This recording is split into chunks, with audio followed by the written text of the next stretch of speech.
और एक बार मैं परमेश्वर पिता का धन्यवाद करता हूं और आप सबको जय मसीह की भी मिलकर प्रभु के वचनों की ओर हमारे ध्यान को ले जाते हैं। आपको याद होंगे हम कहाँ तक पहुंचे थे, कौन सा अध्याय में है, याद है ना?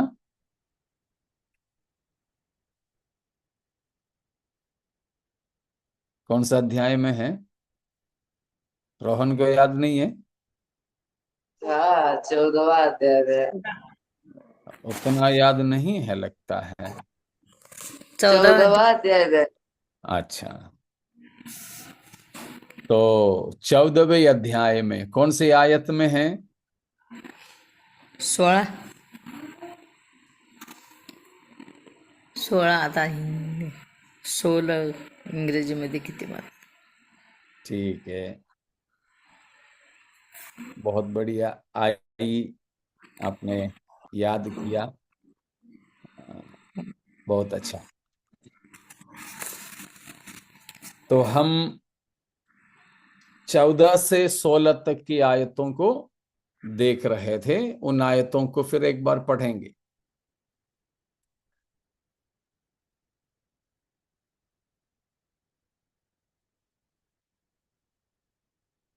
मैंने दृष्टि की और देखो, एक उजला उजला बादल है, और उस बादल पर मनुष्य के पुत्र के शरीर का कोई बैठा है, जिसके सिर पर सोने का मुकुट और हाथ में चोका है, हेसुआ है। फिर एक और स्वर्गदूत ने मंदिर में से निकलकर उससे, जो बादल पर बैठा था, बड़े शब्द से पुकार कर कहा, अपना हेसुआ लगाकर लवनी कर, क्योंकि लवने का समय आ पहुंचा है, इसलिए कि पृथ्वी की खेती पक चुकी है। अतः जो बादल पर बैठा था उसने पृथ्वी पर अपना हेसुआ लगाया, और पृथ्वी की लवनी की गई।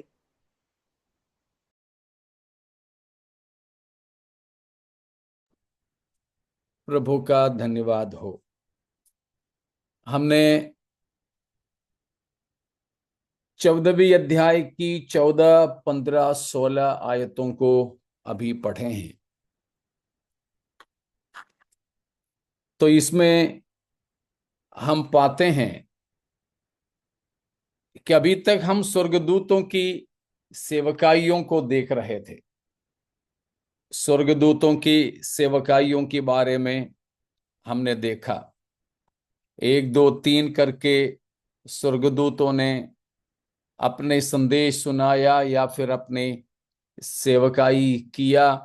हमने उसकी 6वां आयत से लेकर के पढ़े थे। उसके बाद अब उन तीनों स्वर्गदूतों के अलावा और एक स्वर्गदूत को हम यहाँ पर देखते हैं, और एक स्वर्गदूत को यहाँ पर देखते हैं। वो यहाँ कुछ बातें बताते हैं और कुछ बातें करते हैं। तो उसके बारे में है हमने 15वां पद में देखा है। तो उसमें हम देखने से पहले 14वीं आयत में हमने देखा कि एक बड़ा सफेद बादल है, बादल है, और बादलों पर कोई ऐसा बैठा हुआ है, देखने से मनुष्य की पुत्र की जैसा दिखता है, और उसके सिर पर सोने का एक ताज है, मुकुट है, और हाथ में बड़ा धारदार हेसिया है। तो ये कौन है? ये कौन हो सकता है? अक्सर ये तस्वीर एकदम से देखने से हमें लगेगा यीशु मसीह है, लेकिन पिछले हफ्ता ही हम देखे थे कि ये यीशु मसीह होने की संभावना कम है। कारण कितनी बातों को हम देखे थे, शायद आपको याद होंगे ना। याद है किसी को तो बोलिए। के सिर पर एक ही मुकुट है। जी और जो दूसरा स्वर्गदूत उस स्वर्गदूत से आज्ञा देकर बोल रहा है कि तू ऐसे कर।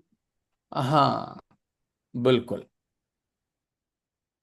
तो यहां पर हम देखते हैं कि कोई मनुष्य की पुत्र की जैसा बैठा है और उसके सिर पे सोने का मुकुट है। एक ही मुकुट है, लेकिन हमारे प्रभु यीशु मसीह के सिर पे कितने मुकुट हैं हमने देखा था, है ना? कितने मुकुट बहुत है सारे, सामुएल, बहुत कितने सारे मुकुट है, हैं? बहुत सारे, अगणित, बहुत सारे हैं। अगणित। हाँ, अनगिनत है, बहुत। लेकिन यहां पर एक ही मुकुट है, एक ही मुकुट।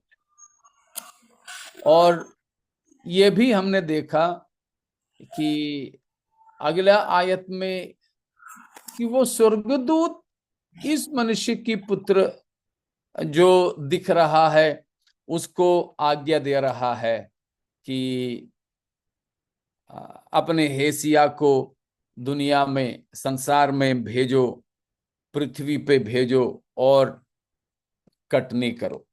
तो अगर प्रभु यीशु मसीह होता तो यीशु मसीह को कोई आज्ञा दूसरा स्वर्गदूत नहीं दे सकता था। तो इसीलिए, तो इन कारणों से हमने देखा कि ये जहां तक प्रभु यीशु मसीह नहीं हो सकता है। ठीक है, अगर ये मसीह नहीं तो फिर कौन हो सकता है? बस हम ये समझ सकते हैं कि वो भी एक स्वर्गदूत हो सकता है। ओके, स्वर्गदूत हो सकता है। तो जो भी है, तो ये बादलों पर ये बैठा हुआ को अक्सर लोग यीशु मसीह ही समझता है, लेकिन मसीह होने की संभावना नहीं है, हमने इन बातों के द्वारा देखा है। ठीक है, तो अब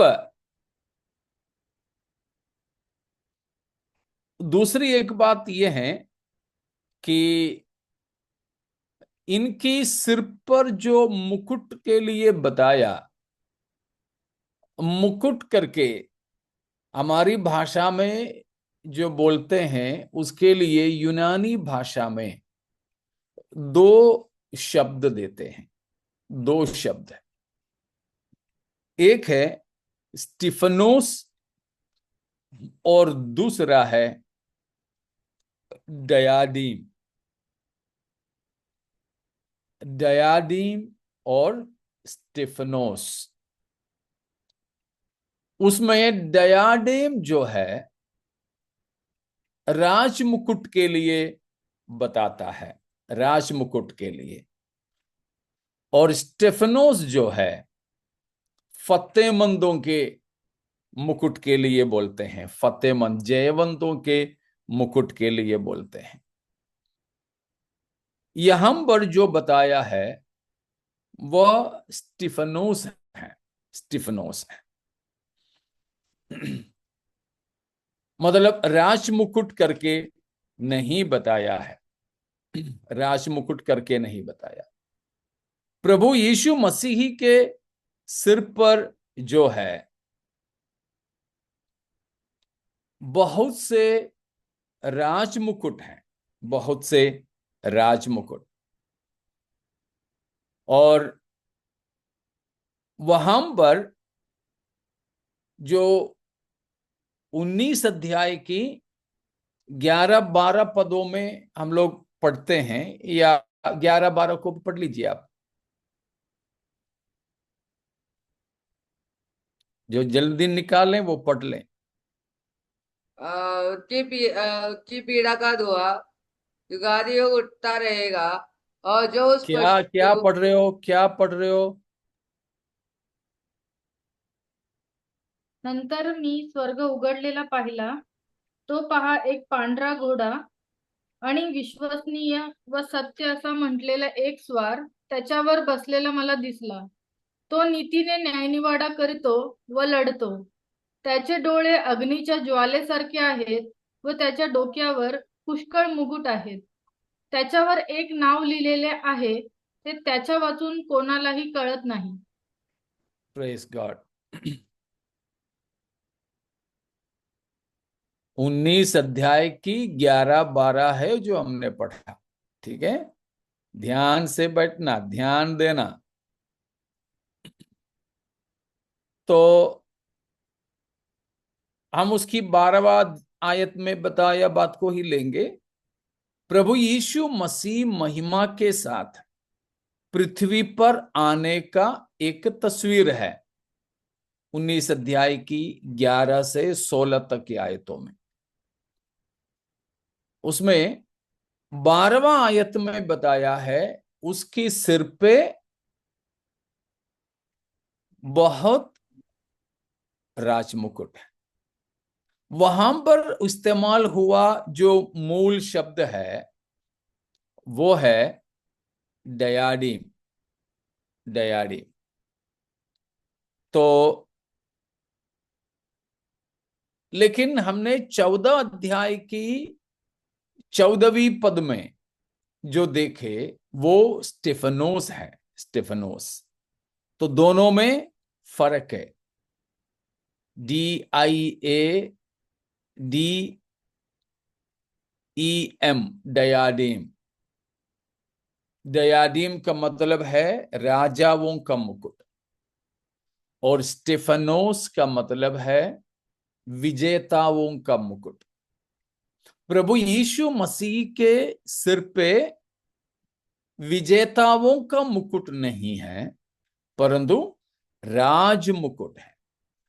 वह राजाओं के राजा और प्रभुओं के प्रभु. ये 3 कारण से कम हम ये बोल सकते हैं कि 14वीं अध्याय की 14वीं वचन में बताया हुआ मनुष्य की पुत्र की जैसा जो आदमी है या जो व्यक्ति है वो यीशु मसीह नहीं होने की संभावना है. ठीक है, इतना शायद आपको समझ में आया हो. तो वो और कौन है करके हमें पता नहीं है. वो कोई स्वर्गदूत ही हो सकते हैं या फिर पहले मुर्दों में से जी उठे पवित्र लोगों में से भी कोई हो सकते हैं. तो ये 2 संभावना है. तो ये हमें ज्यादा मायना नहीं रखता कि वो कौन है. ठीक है, इसलिए हम उस बात को छोड़ देते हैं. उसके बाद में हम 15वां पद में पढ़ते हैं कि और एक स्वर्गदूत वहां पर आया. कहां से आया? परमेश्वर के मंदिर से ना. परमेश्वर के मंदिर से, प्रभु के मंदिर से. ये स्वर्ग की मंदिर है. ठीक है, स्वर्ग की मंदिर है. तो स्वर्ग की मंदिर, वहां से और एक स्वर्गदूत आया और 14वीं आयत की बादलों पर बैठा हुआ व्यक्ति को ये कहा कि अपने हथियार को पृथ्वी पर भेज दे और कटनी कर ले. पृथ्वी पर भेज दे और कटनी कर दे.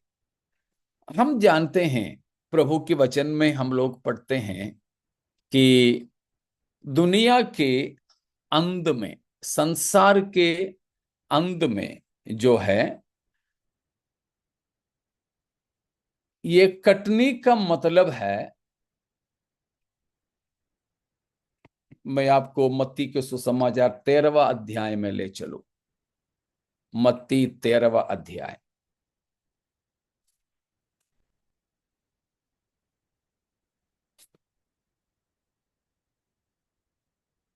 वो 13वां अध्याय में हम जानते हैं स्वर्ग राज्य की बारे में कई दृष्टांत, 7 दृष्टांत प्रभु ने दिया है. तो वो 7 दृष्टांतों में से जो दूसरा दृष्टांत है वो पहला और दूसरा दोनों बोने वाले का दृष्टांत है। पहला और दूसरा दोनों दृष्टांत बोने वाले का दृष्टांत, लेकिन अलग अलग है। और जो दूसरा दृष्टांत है उसके बारे में हम पढ़ते हैं, उसकी 24वां आयत से लेकर 13वां अध्याय की 24वां आयत से लेकर हम दूसरा दृष्टांत के बारे में पढ़ते हैं। वहां ये है कि किसी खेत की स्वामी अपने मजदूरों के द्वारा अपने खेत में अच्छा बीज बोया। बीज बोने के बाद मजदूर आराम किया, सो गए। जब मजदूर सो गए तो दुश्मन आके इस खेत में जो है जंगली बीज को भी बोया। आप समझ रहे हो ना? अपने खेत में किसान ने अच्छा बीज बोया, बोने वाले काम होने के बाद विश्राम कर रहे थे, तो दुश्मन आकर के जंगली बीज बोकर चले गए। स्वामी को पता चला नहीं। पता फिर कब चला? जब ये दोनों एक साथ बढ़ने लगे, तब पता चला कि अच्छा बीज के साथ में ये जंगली भी उग कर आया है। तो मजदूरों ने जाकर स्वामी को कहा कि हम जाकर के क्या उन जंगली बीजों को, जंगली पौधा बने हैं अभी, उखाड़ करके फेंक दें। और उसकी 28वां वचन को पढ़िए, 28 को। उसने उनसे कहा, यह किसी शत्रु का काम है।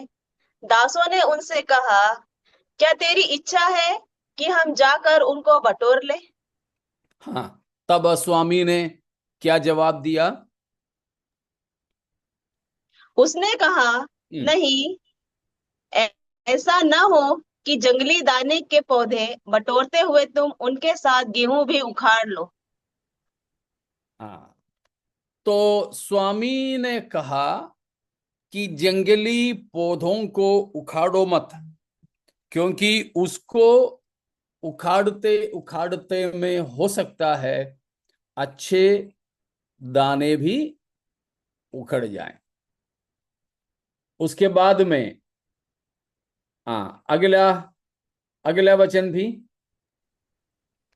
कटनी तक दोनों को एक साथ बढ़ने दो, और कटनी के समय में काटने वालों से कहूंगा कि अपने जंगली दाने के पौधे बटोर कर जलाने के लिए उनके गड्ढे बांध लो, और गेहूं को मेरे खत्ते में इकट्ठा करो।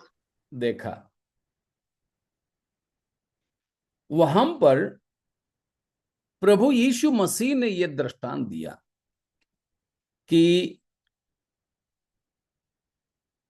यहां कटनी के बारे में बता रहे हैं। क्या है कटनी? कटनी संसार का अंध है। कटनी संसार का अंध है। तो प्रभु यीशु मसीह ने अपने दृष्टांतों के द्वारा यह बात कहा है। अगर ऐसा है तो अभी हम 14वीं अध्याय में प्रकाशित वाक्य में देखने वाले वो कटनी भी किसके बारे में बता रहे हैं? के अंत के बारे में।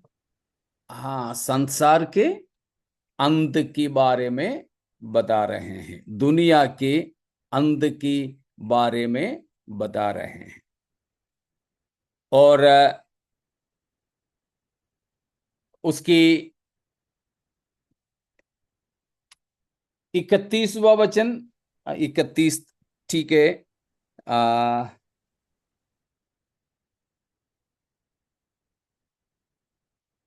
उसका 34 को 34 को पढ़ लीजिए।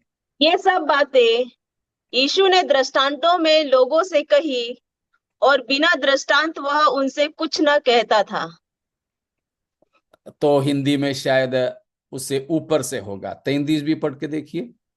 उसने एक और दृष्टांत उन्हें सुनाया, स्वर्ग का राज खमीर के समान है, जिसको किसी स्त्री ने लेकर 3 पसेरी आटे में मिला दिया और होते होते वह सब खमीर हो गया।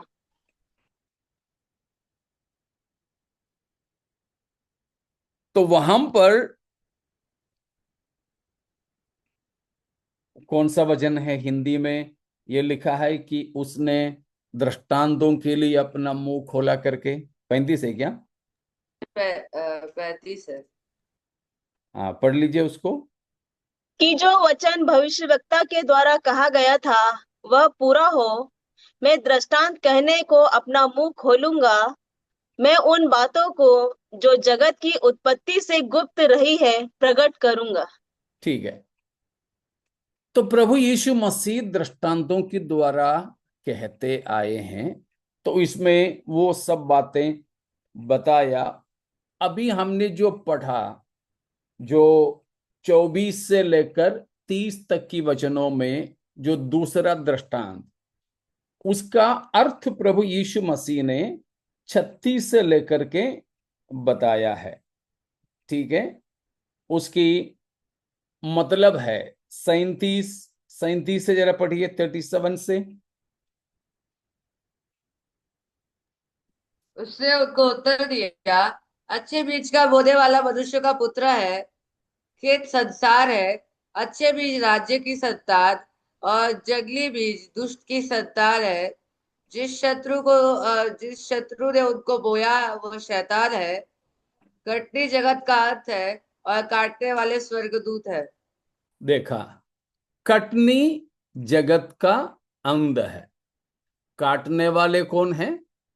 स्वर्गदूत है।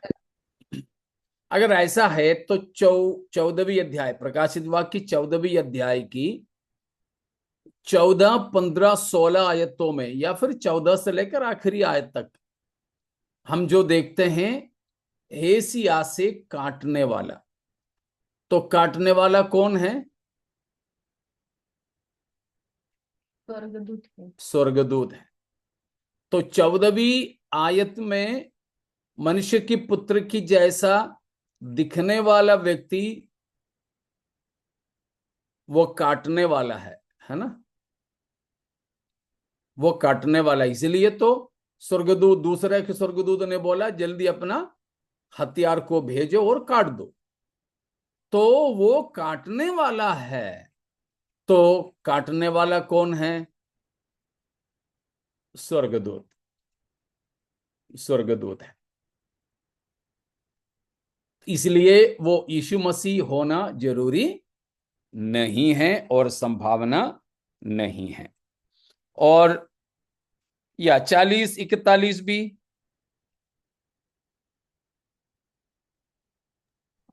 अतः जैसे जंगली दाने बटोरे जाते और जलाए जाते हैं, वैसे वैसा ही जगत के अंत में होगा। मनुष्य का पुत्र अपने स्वर्गदूतों को भेजेगा और वे उसके राज्य में से सब ठोकर के कारणों को और कुकर्म करने वालों को इकट्ठा करेंगे और उन्हें आग के कुंड में डालेंगे। वहां रोना और दांत पीसना होगा। हाँ, तो इधर भी प्रभु यीशु मसीह ने सफाई से कहा है कि जगत की अंत में धर्मियों को बटोरना, अधर्मियों को बटोर के आग की झील में डालना, ये जो कटनी का काम परमेश्वर किसके द्वारा करवाएंगे? स्वर्गदूतों के द्वारा। तो यहां पर हम उसी की एक तस्वीर को देखते हैं। और उसी तरह मत्ती 24 अध्याय में भी चलिए। मत्ती 24 अध्याय, उसकी 30 और 31 को पढ़ें। 30 और 31। तब मनुष्य के पुत्र का चिन्ह आकाश पे दिखाई देगा, और तब पृथ्वी के सब कुलों के लोग छाती पीटेंगे और मनुष्य के पुत्र को बड़ी सामर्थ्य और ऐश्वर्य के साथ आकाश के बादलों पर आते देखेंगे। वह तुरी के बड़े शब्द के साथ अपने दूतों को भेजेगा, और वे आकाश के इस छोर से उस छोर तक चारों दिशाओं से उसके चुने हुओं को इकट्ठा करेंगे। किसको भेजेगा? अपने दूतों को। अपने दूतों को भेज देंगे। तो इधर भी जगत के अंत में हम कटनी को देखते हैं। आत्माओं को, लोगों को परमेश्वर के पास जोड़ने के लिए भी और बाकी दुष्टों को जोड़कर इकट्ठा करके नरक में डालने के लिए भी परमेश्वर किसको जिम्मेदारी सौंपता है? स्वर्गदूतों को। हम लोगों को लेने के लिए स्वर्गदूत,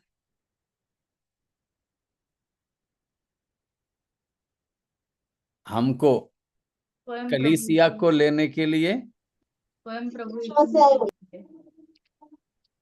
प्रेज गॉड। हमें लेने, कलीसिया को इकट्ठा करने का काम स्वर्गदूतों का नहीं है। फिर किसका है?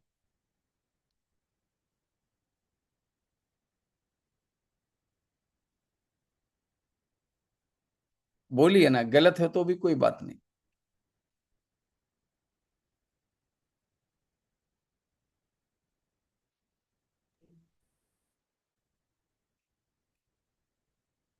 कलीसिया को कौन इकट्ठा करेंगे?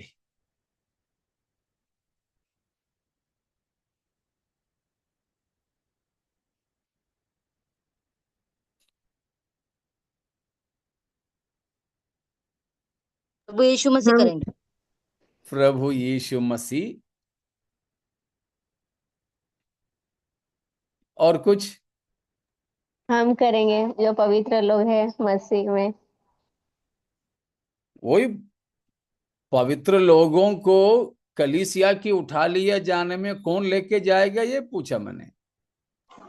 पवित्र आत्मा। फिलिपियों 3 का 20 और 21 को पढ़िए। फिलिपियों 3 का 20 और 21। दूसरा कोई उस समय पढ़ें, निकाल के रखें। यूहन्ना 14 का 3। ठीक है, यूहन्ना 14 का 3। अंकल फिलिपियो, अंकल फिलिपियो 2 का। फिलिपियों 3 का 20-21। जिन्हें निकाला जल्दी पढ़ो। दूसरा पढ़ो। पर हमारा स्वदेश स्वर्ग पर है, और हम एक उद्धारकर्ता प्रभु यीशु मसीह के वहां से आने की बाट जोड़ रहे हैं। वह अपनी शक्ति के उस प्रभाव के अनुसार, जिसके द्वारा वह सब वस्तुओं को अपने वश में कर सकता है, हमारी दीनहीन देह का रूप बदलकर अपनी महिमा की देह के अनुकूल बना देगा। यहां कौन है हमको कलीसिया को इकट्ठा करने वाला? प्रभु यीशु मसीह। प्रभु यीशु मसीह है। हाँ, दूसरा कोई? यूहन्ना 14 का 3 पढ़िए। और यदि मैं जाकर तुम्हारे लिए जगह तैयार करूं, तो फिर आकर तुम्हें अपने यहाँ ले जाऊंगा, कि जहां मैं रहूं वहां तुम भी रहो। हाँ, कौन लेके जाएगा? यीशु मसीह। यीशु मसीह स्वयं। ठीक है ना? यीशु मसीह स्वयं हमें लेकर जाएंगे। तो कलीसिया को इकट्ठा करने वाला यीशु मसीह स्वयं है। यीशु मसीह स्वयं है। कैसे? रोमियो 8 का 11। रोमियो 8 का 11, एक जन 8 का 11 पढ़ोगे, दूसरा जन इफिसियों 4 का 30 पढ़ोगे। ठीक है, इफिसियों 4 का 30।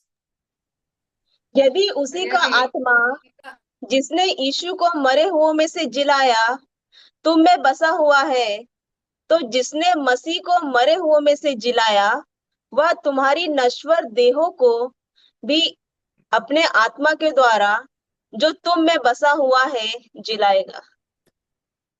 तो परमेश्वर हमको जो जिलाएगा, लेकर जाएगा, किसके द्वारा? पवित्र आत्मा के द्वारा। हाँ, हमारे अंदर बसने वाला पवित्र आत्मा के द्वारा। या दूसरा कोई इफिसियों 4 का 30 पढ़ो। परमेश्वर के पवित्र आत्मा को शोकित मत करो, जिससे तुम पर छुटकारे के दिन के लिए छाप दी गई है। हाँ, देखा, छुटकारे की दिन के लिए हम पर छाप दी गई, किसके द्वारा? पवित्र आत्मा के द्वारा।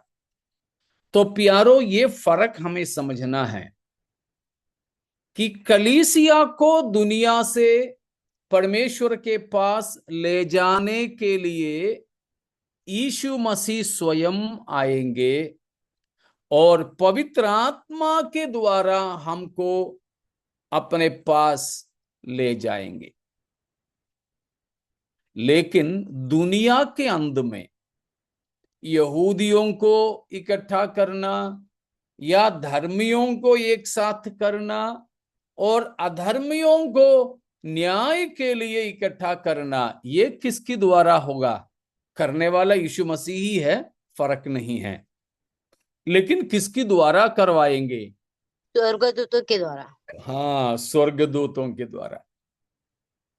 वो है हम यहां प्रकाशित वाक्य 14वीं अध्याय में देखते हैं। ठीक है ना? तो वापस हम चलेंगे प्रकाशित वाक्य 14 में। तो वहां बता रहे हैं कि पृथ्वी की जो खेती है, पृथ्वी की जो बारी है, वो कटनी के लिए पक चुका है। उसका मतलब पाप बढ़ गया है। हाँ, परमेश्वर ने दुनिया को दिया हुआ पूरा समय खत्म हो गया। पाप अपने परम चरण में है और अब धर्मी अधर्मी को अलग करना, न्याय होना, दुनिया का अंत होना है। ये है यहां पर की कटनी। ठीक है ना? वो है 14, 15, 16 आयतों का मतलब। समझ में आए?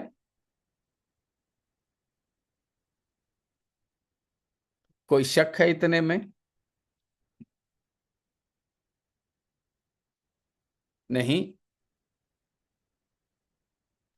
ठीक है। तो जी मतलब ये जो अभी सारे झूठे भविष्यद्वक्ता वगैरह अभी जो सब काम कर रहे हैं, सही लोग भी काम कर रहे हैं, तो वही मतलब है ना कि बीज बोने वाले वो भी कर रहे हैं, ये भी कर रहे हैं, और सब बढ़ भी रहे हाँ दोनों। जी, और समझ नहीं आ रहा है दोनों में जी, क्या भेद हो, बिल्कुल। लेकिन वो बाद में अंत में वो अलग हो। बिल्कुल, दुनिया में भी वही चल रहा है, कलीसिया में भी वही चल रहा है। यीशु के नाम लेकर चिन्ह चमत्कार करने वाले सब हैं, लेकिन उनको परमेश्वर कलीसिया से अलग नहीं किया है।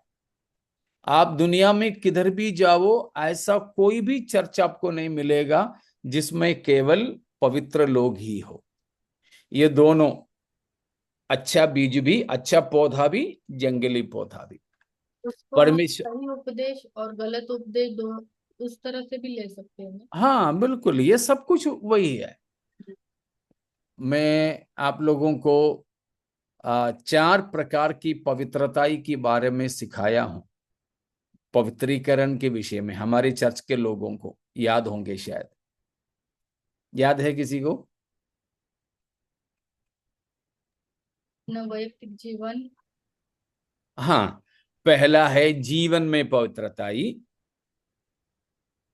दूसरा है स्वभाव में पवित्रता आई। वही जीवन में स्वभाव की पवित्रता है, जीवन की पवित्रता, या उसको व्यावहारिक पवित्रता भी बोल सकते हैं। आत्मिक पवित्रता। दूसरा है उपदेश में या शिक्षा में पवित्रता, और तीसरा है संगति में पवित्रता, और चौथा है सेवकाई में पवित्रता। उपदेश में भी पवित्रता ही चाहिए, जिंदगी में चाहिए, संगति में चाहिए, सेवकाई में चाहिए। लेकिन जब तक दुनिया का अंत नहीं होगा, जब तक ये कटनी नहीं होगा, तब तक ये चारों में मिलावट, सब सही भी गलत भी हमें मिल मिल करके नजर आ जाएगा। आज मेरा एक दोस्त प्रभु के दास केरल में अभी गया हुआ है। केरल में वो अपना मकान बना रहा है। तो मैंने उनसे पूछा कि कहां तक हुआ।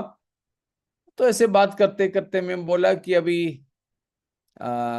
इलेक्ट्रिकल, बिजली का सारे काम करना है, तो वायर वगैरह सब चाहिए। तो मैंने उनको बोला कि केरल से भी सस्ते में मुंबई में मिलेगा आपको। तो काफी सारे लोग मुंबई से ऐसे सामान लेके जाते हैं, काफी सस्ता पड़ता है। मैंने कहा कि ऐसे आप कर सकते हैं। तो उन्होंने कहा हुआ एक बात है, सस्ते में तो मिलेगा, लेकिन बात यह है कोई जानकार व्यक्ति हो तो ठीक, नहीं तो असली कौन सा है, नकली कौन सा है, अपन को पता नहीं रहता।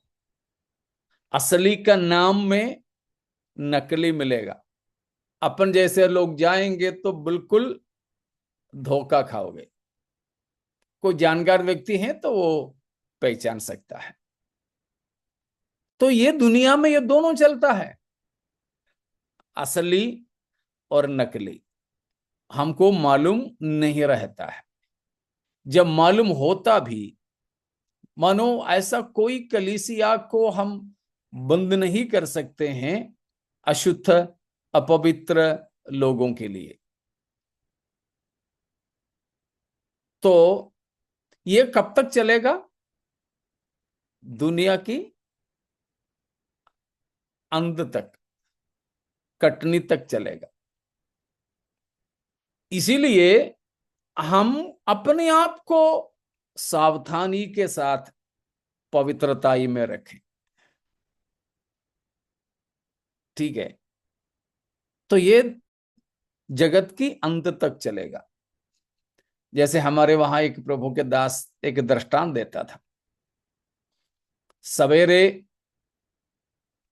स्कूल के पास, हमारे इधर तो स्कूल सुबह सुबह होता है, हमारे वहां तो 10 बजे से होता है।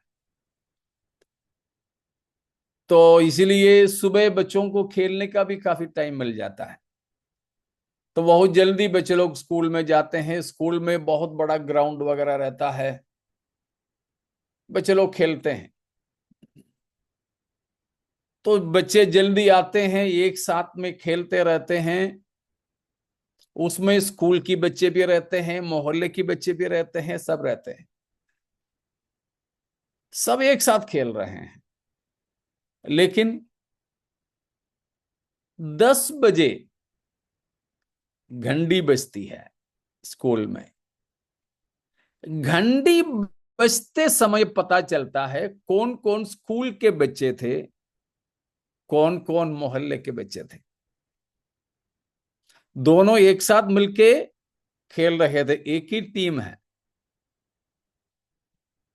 लेकिन घंटी जैसे बजा स्कूल के बच्चे सब बैट बॉल सब छोड़ करके क्लासरूम में दौड़ कर चले गए, लेकिन मोहल्ले के बाकी बच्चे दौड़कर स्कूल जाने वाले बच्चों को देख करके यूं रह गए।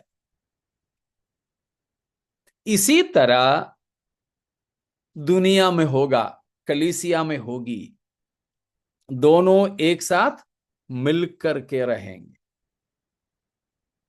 क्योंकि दोनों को अलग करना मुश्किल है, मुश्किल है। लेकिन जब घंटी बजेगी ना, बारात की घंटी, तब पता चलेगा किसका भर्ती वहां हो गया था और किसकी भर्ती नहीं हुआ था। तब अरे रुक जा नहीं बोल सकते कोई, उससे पहले पहुंच गए होते। ये अंत तक चलेगा। इसीलिए हम कभी कहीं पर भी एक सिद्ध कलीसिया को मत ढूंढिए, आपको कमी घट्टी वाले ही मिलेंगे हर जगह, क्योंकि ये जो शैतान, जो दुष्ट है, जंगली बीज कलीसिया के अंदर बो करके रखा है। इसीलिए नहीं कि प्रभु को नहीं मालूम हो, प्रभु को मालूम है अभी, लेकिन उनको उखाड़ दें तो उसके साथ में असली भी कुछ उखड़ जाए। आपको मालूम होंगे हमारे भारत के न्याय संविधान में ऐसा एक टिप्पणी है, ऐसा एक कथन है कि 1000 अपराधी बच भी जाएं तो भी एक शरीफ दंडित नहीं होना चाहिए। 1000 अपराधी निकल जाएं, बच जाएं, लेकिन एक धर्मी भी कभी दंड न पाए। इसीलिए प्रभु कई लोगों के विषय में आंख बंद कर देते हैं, चलो रहो, लेकिन कब तक तो रहोगे ऐसे? कटनी तक, दुनिया के अंत तक। ठीक है, उसके बारे में है यह हम पर जो बताया। समझ में आए? और कोई सवाल? नहीं।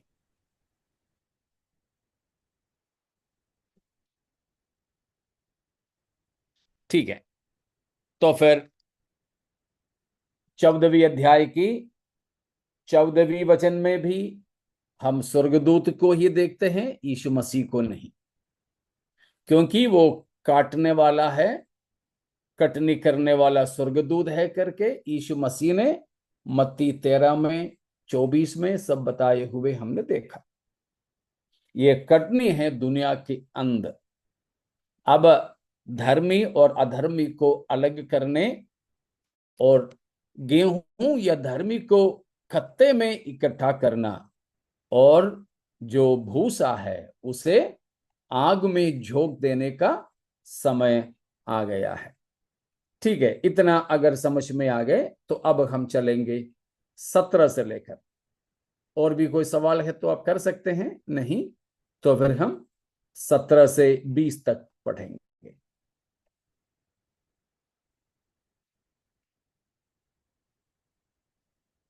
जल्दी कोई पढ़े। फिर एक और स्वर्गदूत उस मंदिर में से निकला जो स्वर्ग में है, और उसके पास भी चौका हंसुआ था।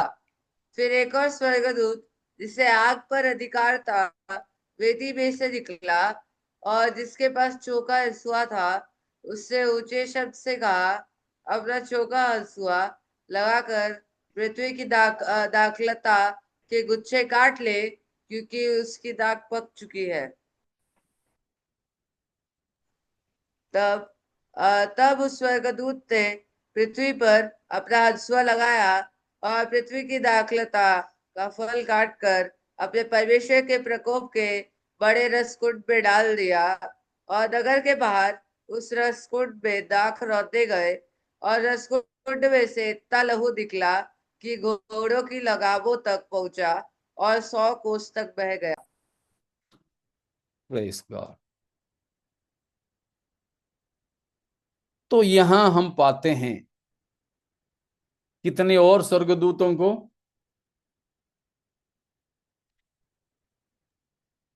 कितने और स्वर्गदूत हैं? और एक है। एक ही है? दो दो हाँ, दो। दो। हाँ, दो स्वर्गदूत और हैं। तो 17वां आयत में है, वो भी स्वर्ग की मंदिर से निकला है, और उसके भी पास में एक हेसिया था। वो भी 14वीं आयत में हथियार पकड़ा हुआ स्वर्गदूत है करके प्रमाणित करता है, क्योंकि इधर भी काटने वाला कौन है? स्वर्गदूत। ठीक है, तो 14वीं आयत में भी स्वर्गदूत है, 17वीं आयत में भी स्वर्गदूत है जो हथियार से कटनी काटता है। ठीक है, तो 18वां आयत में और एक स्वर्गदूत, स्वर्गदूतों की कोई कमी नहीं है, अनगिनत स्वर्गदूत है परमेश्वर के पास। ठीक है, तो इसलिए बहुत सारे स्वर्गदूत, इन किसी का नाम नहीं दिया है, बस स्वर्गदूत है। तो यहां पर है कि अगला जो स्वर्गदूत है वो भी, वो बेलिवेदी का देखभाल करता था, तो उसको यहां पर बताया आग के ऊपर उसका अधिकार था, अग्नि के ऊपर। वो भी बेलिवेदी की आग है वो। ठीक है, और उसने 17वां वचन की स्वर्गदूत से कहा, तो अपने हेसिया को भेजो, दुनिया की कटनी काटो। यहां पर दो मतलब है, ये जो 17 से 20 तक की आयतों में दो मतलब है। पहला मतलब, अर्मगिदोन लड़ाई के बारे में पहला सूचना है। अर्मगिदोन की लड़ाई के बारे में पहली सूचना हमें यहां मिलता है। और दूसरा मतलब है, जैसे 14, 15, 16 में बताया, वैसे ही दुनिया के अंत है। ठीक है ना, संसार का अंत है। ये दो मतलब है ये 17 से 20 तक की आयतों का। समझ में आ रहा है ना? एक मतलब 14 से 15, 16 तक की आयतों में बताया जैसा दुनिया के अंत, और दूसरा मतलब हर्मगिद्दुन की लड़ाई। तो हर्मगिद्दुन की लड़ाई के बारे में प्रकाशित वाक्य के अंदर 3 विशेष जगहों पर हमें देखने को मिलता है। पहला जगह है ये 14वीं अध्याय की 17 से 20 तक की आयत। दूसरी जगह अर्मगिद्दन की लड़ाई के बारे में वो है 16वां अध्याय, 16वां अध्याय उसकी 12 से 16 तक की आयतों में। ठीक है, 16वें अध्याय की 12 से 16 तक की आयतों में अर्मगिद्दुन की लड़ाई की दूसरा सूचना। उसका 16वां वचन ही पढ़ लीजिए, 16 का 16। और उन्होंने उसको और उन्होंने उनको उस जगह इकट्ठा किया जो इब्रानी में हरमगिदोन कहलाता है। ये है अर्मगिद्दुन की लड़ाई, क्योंकि अर्मगिद्दुन नाम की जगह पर होने वाली एक लड़ाई है, इसलिए उसको अर्मगिद्दुन की लड़ाई कहते हैं।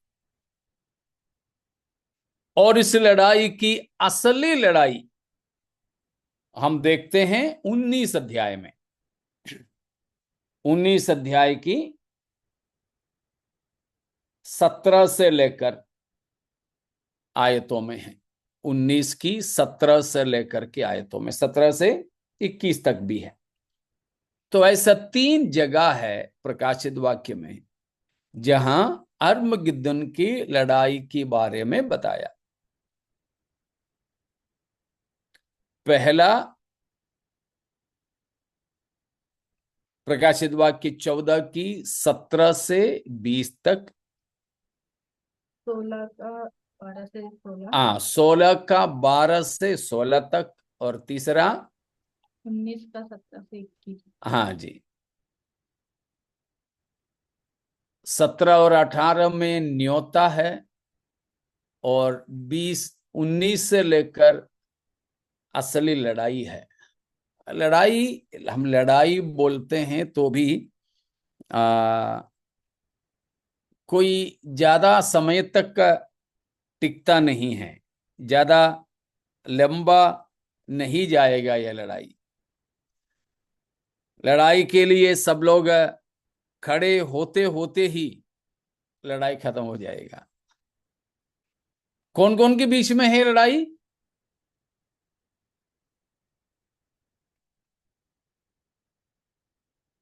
ये जो अर्मगिद्दोन की लड़ाई किस किस के बीच में होगा जी? यीशु मसीह और शैतान। यीशु मसीह और पशु। पशु। कौन सा पशु? 4 पैर और पूंछ वाला?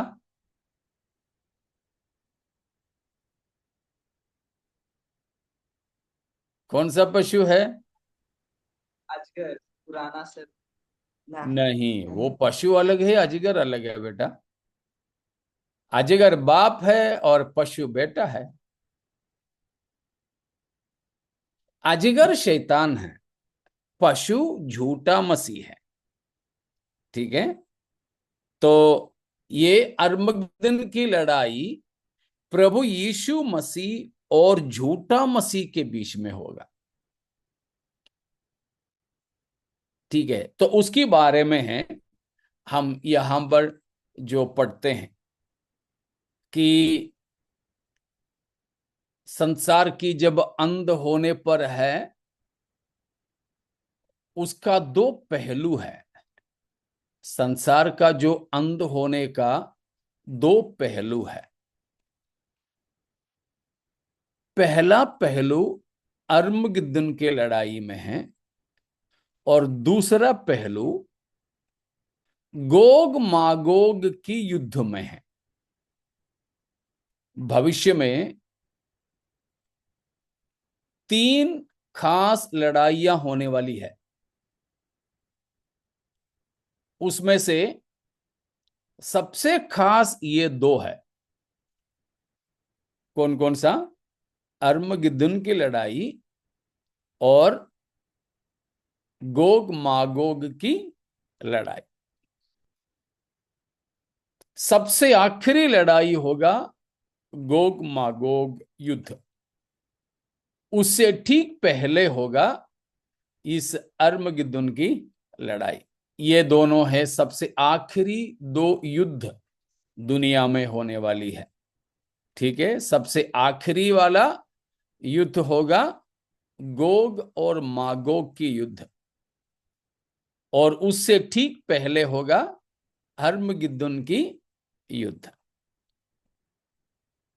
ये जो अर्मगिद्दोन की युद्ध प्रभु यीशु मसीह और झूठा मसीह के बीच में होगा। लेकिन सबसे आखिरी वाला लड़ाई गोग मागोग की जो युद्ध होगा, वह यीशु मसीह और शैतान के आमने सामने होगा। ठीक है, यीशु मसीह और शैतान का आमने सामना होगा आखिरी युद्ध, यानी अर्मगिद्दोन की लड़ाई में। सॉरी, गोग मागोग की, वो गोग मागोग की युद्ध के बारे में आप 20 अध्याय की 7 और 8 में देख सकते हो, वो भी ये पढ़ लीजिए तो आपको शायद समझ में आ जाए। प्रकाशित वाक्य 20 का 7 से। जब 1000 वर्ष पूरे हो चुकेंगे तो शैतान कैद से छोड़ दिया जाएगा। वह उन जातियों को जो पृथ्वी के चारों ओर होगी, अर्थात गोग और मागोग को, जितनी गिनती समुद्र के बालू के बराबर होगी, बर्मा कर लड़ाई के लिए इकट्ठा करने को निकलेगा। गोग वे और मागोग सारी की, बस गोग और मागोग की युद्ध के बारे में हम यहां पर पढ़ते हैं।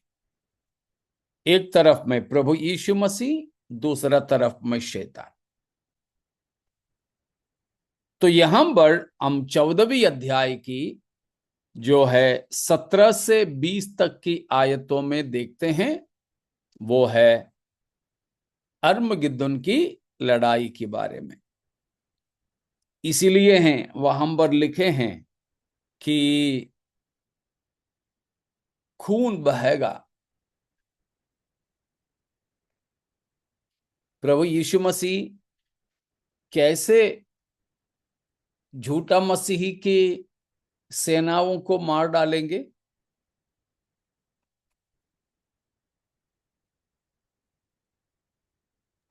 अपने 19 अध्याय की आखिरी वचन पढ़िए, प्रकाशित वाक्य 19 की 21। शेष लोग उस घोड़े के सवार की तलवार से जो उसके मुंह से निकलती थी मार डाले गए, और सब पक्षी उसके बाल से तृप्त हो गए। प्रभु यीशु मसीह है यहाँ का घुड़सवार, ठीक है? तो घुड़सवार की मुख से निकलने वाली तलवार से बाकी जो लोग हैं, यानी झूठा मसीही की सारे सेना मार दिए जाएंगे। उनका लहू कितना तक उठेगा, हमने 14-20 में पढ़े। उनके लहू कितने तक? 14 का 20 को पढ़ लीजिए एक और बार। मराठी में भी पढ़ सकती हो आप। ते द्राक्षकुंड नगराबाहेर तुडविले गेले, त्यांतून रक्त वाहिले, त्याचा प्रवाह घोड्यांच्या लगामास पोहोचेल इतका असून तो 100 कोसपर्यंत वाहत गेला। हाँ, 200 100 कोस। सो सो सो सो कोस 100 मतलब 100। 100। अच्छा, हिंदी में कैसे दिया है? और नगर के बाहर उस रसकुंड में दाखल होते गए, और रसकुंड में वे से इतना खुद लहू निकला कि घोड़ों की लगामों तक पहुंचा और 100 कोस तक बह गया। 100 कोस तक। 100 कोस का यहाँ का मतलब है करीब 184 मील, 184 माइल्स। इतना तक खून बहा, और इतना खून गहराई था कि घोड़ों के लगाम तक, घोड़ों के लगाम तक, उतना ऊंचा और उतना लंबा खून बहने तक उस लड़ाई में लोग मारे गए, लोग मारे गए। उसके लिए परमेश्वर को यहाँ का कोई हथियार को इस्तेमाल करने की जरूरत नहीं है। यहाँ जितना भी बम बना के रखे हो, हाइड्रोजन बम, बायोलॉजिकल बम, केमिकल बम, एटम बम, जितना भी, लेकिन उन सारे चीजों से बढ़कर परमेश्वर अपने दूतों को भेजकर शत्रु को हरा देगा। आपको याद होंगे ना, 2-3 हफ्ते पहले हमने संडे के दिन, रविवार के दिन हमारे कलीसिया में मनन किए थे। हिजकिय्याह राजा अश्शूरियों के विरोध में परमेश्वर से प्रार्थना की। अश्शूरिया यहूदा को सता रहा था। यहूदा के राजा हिजकिय्याह कमजोर था। उसने परमेश्वर को दुहाई दी, तो परमेश्वर ने किसको भेजा? दूध को भेजा। कितने लोगों को? कितने स्वर्गदूत को भेजा? एक। एक ही जन। कितने लोगों को मार डाला? 1,44,000। 44 नहीं, 84। 85। 85। हाँ 85। हाँ जी, 1,85,000 लोगों को एक स्वर्गदूत ने रात में मार डाला। उतना महान कार्य को करने में स्वर्गदूत सक्षम है। उन समयों से भी बड़े खतरनाक तरीके से स्वर्गदूत यहां कार्य करेंगे। तो वो अर्मगदन की लड़ाई के बारे में यहां बताया है।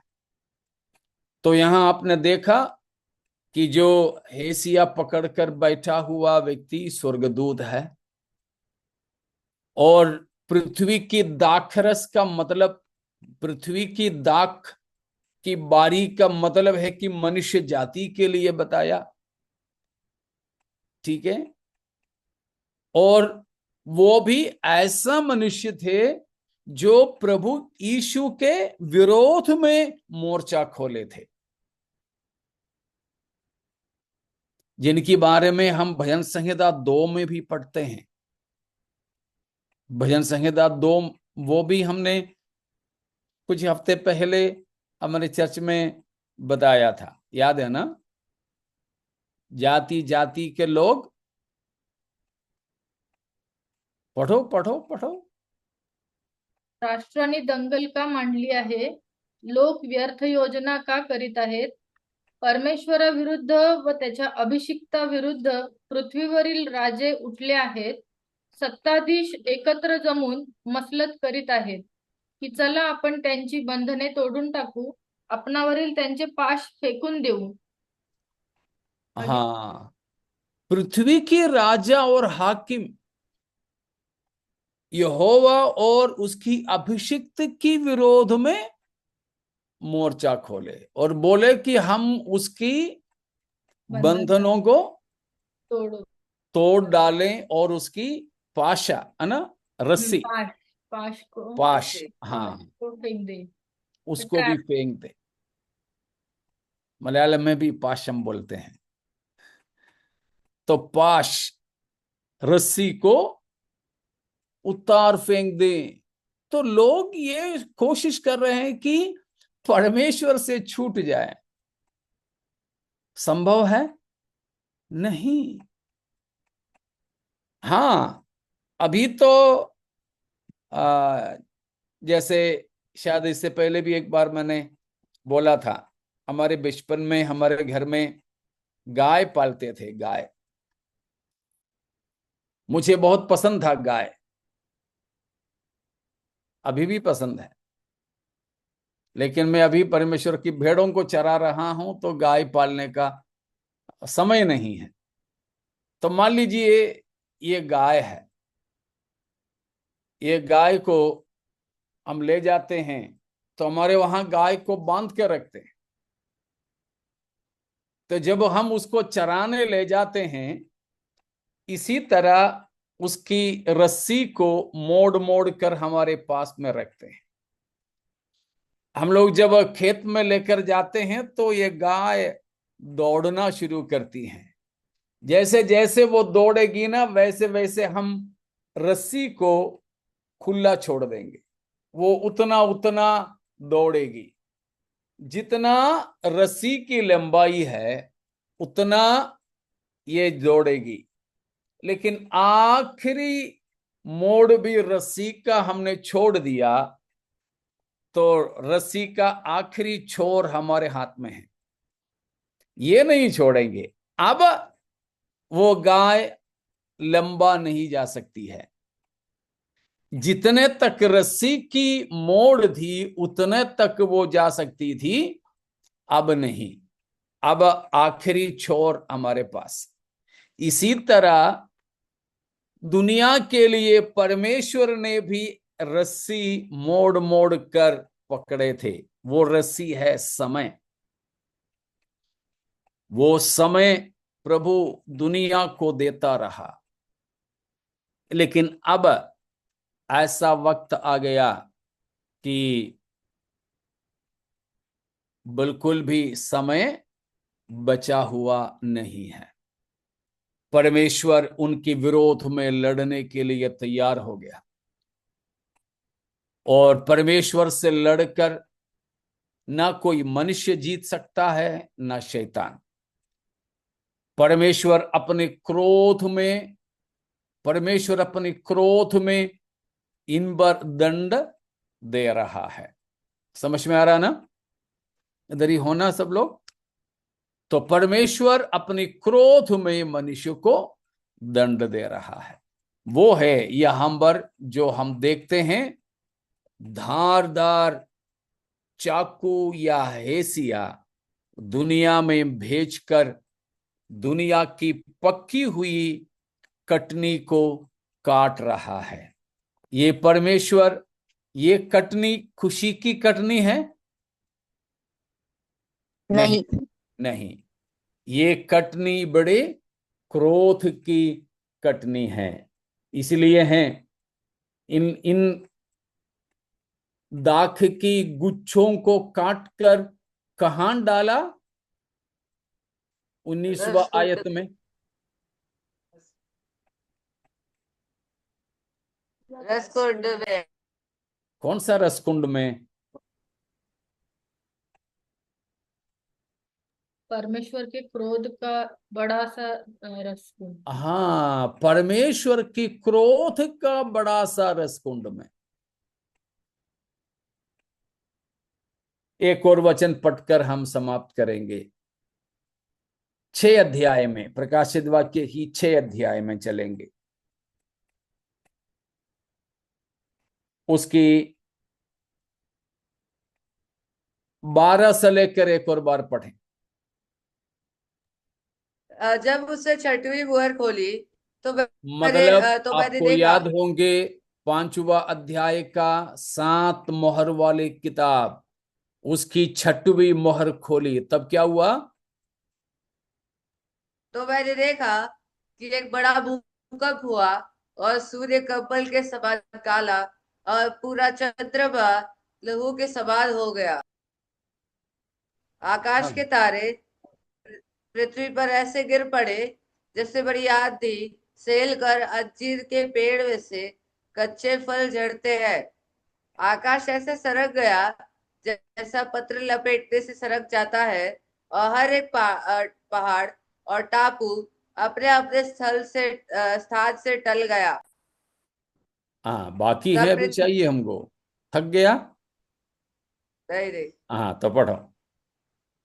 तब पृथ्वी के राजा और प्रधान और सरदार और धनवान और सामर्थी लोग और हर एक दास और हर एक स्वतंत्र पहाड़ों की खोहों में और चट्टानों में जा छिपे, और पहाड़ों और चट्टानों से कहने लगे, हम पर गिर पड़ो और हमें उसके मुंह से जो सियासत पे बैठा है और बेवड़े के प्रकोप से छिपा लो, क्योंकि उनके प्रकोप का भयानक दिन आ पहुंचा है। अब कौन ठहर सकता है? देखा, 6वां मोहर खोलते समय की घटना यहां असलियत में घट रही है। ठीक है, बताया है पृथ्वी के राजा, प्रधान, हाकिम सब डर गए, इधर उधर भागने लगे, पत्थरों से, चट्टानों से, पहाड़ों से बोलने लगे, हमारे ऊपर तुम लोग गिरो। सिंहासन पर कोई बैठा है। कौन बैठा है? परमेश्वर पिता। और कौन? मेमना यानी यीशु मसीह। उनका प्रकोप का दिन आ गया है। अब कौन ठहर सकता है? लोग तितर बितर दौड़ रहे हैं, लेकिन परमेश्वर की नजरों से कोई छिप सकेगा नहीं। न अंधियारा में जाकर के रह सकता, क्योंकि अंधियारा भी हमारे परमेश्वर के लिए उजियाला जैसा है। ठीक है, कोई कहीं छुप नहीं सकते। परमेश्वर का और यीशु मसीह का प्रकोप का दिन आ गया। वो प्रकोप का दिन 2 दफे आएंगे। मैंने कहा, पहला पहलू है हरमगिद्दुन की लड़ाई में, और दूसरे दफा है गोग मागोग की लड़ाई में।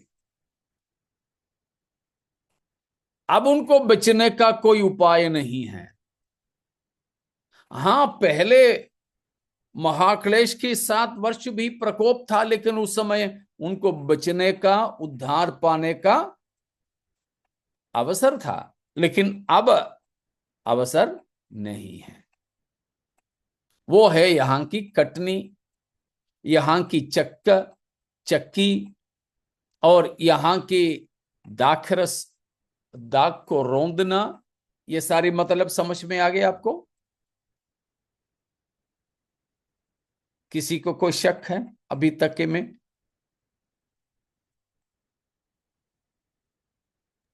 जो पहली कटनी हुई, मतलब 2 कटनियों के बारे में 14वें अध्याय में हम देख रहे हैं। जो पहले है वो धर्मी जन, और जो अभी दूसरा हम देखे वो सब जो प्रभु यीशु मसीह को के विरुद्ध थे वो। नहीं, दोनों कटनी में इन दोनों को अलग अलग किए जाएंगे। धर्मियों को अकेले में नहीं, धर्मियों को अलग करते समय दुष्ट भी अपने आप से अलग हो जाएगा। अभी हम कभी कभी सब्जी लेकर आते हैं, भिंडी भी, आलू भी, प्याज भी, सब एक ही थैली में लेकर आते हैं, कोई पन्नी वन्नी नहीं डालते हैं। मानो आलू और प्याज, हम तो प्याज को छू ही नहीं रहे हैं, आलू आलू अलग कर देते हैं तो प्याज अपने आप से अलग हो जाएगा। उसी तरह ये कटनी संसार का अंध है। संसार का अंध का 2 पहलू में कटनी होगा, एक अर्मगिद्दुन की लड़ाई में और दूसरा गोग मागोग की लड़ाई में। हरमगिद्दुन की जो लड़ाई होगा वो प्रभु यीशु मसीह अपने पवित्र लोगों के साथ पृथ्वी पर उतर आते समय, या फिर हम ऐसे बोल सकते हैं 1000 साल के राज्य की पहले और एक उसके बाद। उसमें धर्मियों को तो प्रभु अलग कर ही लेंगे। जैसे हम उत्पत्ति 18-19 अध्यायों में पढ़ते हैं, सदम अमोरे को परमेश्वर दंड दे रहा था, तो वहां पर किसको ही अलग किया परमेश्वर ने? लूत और परिवार को, धर्मी लोगों को अलग किया। तो धर्मियों को अलग कर दिया, तो फिर बचे कौन? अधर्मी ही। उसी तरह इधर भी होगा। इन दोनों दफे में धर्मियों को और अधर्मियों को अलग करेंगे। तो धर्मियों को प्रभु अपने पास ले लेते हैं, तो फिर बचे हुए लोग पूरे पूरे अधर्मी और पापी हैं, उनको नाश करना ही। ठीक है, और कुछ?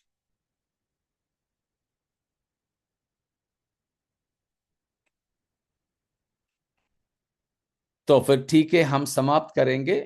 तो इतना और भी याद रखिए, प्रकाशित वाक्य 14वीं अध्याय में 14 से लेकर पदों में स्वर्गदूत कटनी करते हैं। कटनी है दुनिया का अंध। परमेश्वर मनुष्यों को मन फिराने के लिए दिया अवसर खत्म हो रहा है। तो तब तक जो उद्धार पाए प्रभु के लोग हैं, कलीसिया तो उससे पहले उठा लिए गए, फिर तो यहूदी और अन्य जातियों में से बचने वालों को भी प्रभु अपने पास अलग कर देंगे। उसके बाद बचे हुओं को दंड देंगे। जैसे मसीह ने कहा, भूसे को इकट्ठा करके आग में झोंक देना। और यहां पर जैसे बताया, द्राक्षा को काट के चक्की में डालकर रौंदना, वैसे परमेश्वर अपनी क्रोध के साथ इन अधर्मियों से बर्ताव करने के बारे में यहां पर बताया है। ठीक है, तो हम लोग अपने प्रभु की आगमन के लिए तैयार हो जाएं। जब प्रभु यीशु मसीह अपनी पवित्रताई के साथ, महिमा के साथ में आएंगे, तो हम भी मसीह के साथ पवित्र आत्मा के द्वारा उठा लिए जाने के लिए अपने आप को तैयार करें, समर्पित करें। परमेश्वर हमें इन वचनों के द्वारा आशीष देवे।